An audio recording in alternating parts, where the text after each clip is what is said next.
در استان کرمان در دل کویر سوزان لوط و در چند کیلومتری گرمترین نقطه زمین دره‌ای شگفت‌انگیز به طول 3 کیلومتر قرار گرفته است. در شکاف این دره زیبا درختان نخل و مرکبات و آبشاری به ارتفاع 12 متر وجود دارد.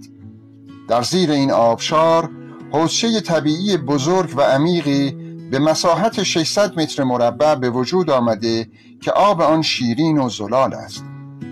همچنین دیوارهای این دره عمیق نیز مملو از خزه و نوعی سرخس بوده که در کنار آبشار همیشه جاری آن رویده و منظره‌ای بدیع را به وجود آورده است. از این دره که در منطقه کشیت استان کرمان قرار دارد به عنوان بهشتی در وسط کویر لوط یاد می شود.